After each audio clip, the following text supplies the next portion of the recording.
উৎসবের দিনেও জনমানবহীন জেরুজালেমের প্রাচীন শহর, যেখানে প্রতি বছর গুড ফ্রাইডেতে তিল ধারণের জায়গা থাকে না, সেখানে এখন শুধুই নিস্তব্ধতা। খ্রিস্টান সম্প্রদায়ের বিশ্বাস মতে ক্রুশবিদ্ধ হওয়ার আগে যীশু খ্রিস্টের শেষ যাত্রার পথে প্রতি বছর এখানে বিপুল উৎসাহে তীর্থযাত্রা অনুষ্ঠিত হয়। কিন্তু মধ্যপ্রাচ্য জুড়ে যুদ্ধের আঁচ লাগায় যীশু খ্রিস্টের পুণ্যভূমি এবার একেবারেই জনশূন্য।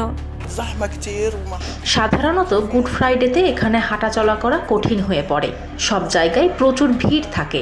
চার্চ অব দ্য হোলি সেপালক্লারের চারপাশটা লোকে লোকারণ্য থাকে, কিন্তু এবার দেখুন সব ফাঁকা, এখানে কেউ নেই।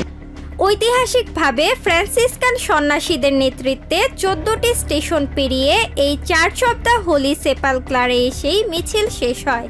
কিন্তু গাজা থেকে শুরু হওয়া যুদ্ধ এখন আমেরিকা ও ইসরায়েলের যৌথ অভিযানে ইরান ও লেবানন পর্যন্ত বিস্তৃত হওয়ায় বন্ধ করে দেওয়া হয়েছে পুণ্যভূমির এই প্রধান গির্জাটিও। আমরা ছোট একটি দল নিয়ে এই পথে হাঁটার চেষ্টা করছি।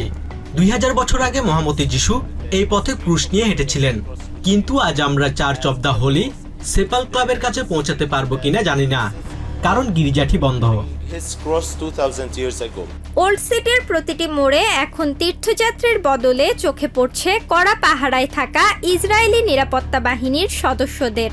ভিয়া ডলোরাসের 7ম স্টেশন, যেখানে যিশু দ্বিতীয়বার পড়ে গিয়েছিলেন বলে বিশ্বাস করা হয়, সেখানেও এখন বিরাজ করছে থমথমে পরিবেশ। স্থানীয় বাসিন্দারা বলছেন 2000 বছর আগে যিশু যেভাবে একা হেঁটেছিলেন তার মৃত্যুর পথে, আজ যেন জেরুজালেমের বাসিন্দারাও তেমনই নিঃসঙ্গ। জেরুজালেমে শান্তি ফিরলে সারা বিশ্বে শান্তি ফিরবে। আমরা প্রার্থনা করি সামনের বছর যেন সব সংকট কেটে যায় এবং অলৌকিকভাবে হলেও এই পবিত্র সপ্তাহে যেন শান্তি নেমে আসে। মধ্যপ্রাচ্যে চলমান যুদ্ধ আর বিশেষ করে ট্রাম্প প্রশাসনের ইরান ও লেবাননের জ্বালানি স্থাপনায় হামলার হুমকি বিশ্বজুড়ে যে অস্থিরতা তৈরি করেছে, তার প্রভাব পড়েছে এই পবিত্র ভূমিতেও। তাই এই বসন্তের গুড ফ্রাইডেতে ঈসার মতো প্যালেস্টাইনের খ্রিস্টান সম্প্রদায়ের প্রার্থনা একটাই: যুদ্ধমুক্ত এক পৃথিবী, যেখানে আবার মুখরিত হবে জেরুজালেমের অলিগলি। Tasnim Tajin, TVN 24 news desk. New York থেকে সম্প্রচারিত TVN 24 টেলিভিশন বিশ্বজুড়ে বাঙালির কণ্ঠস্বর।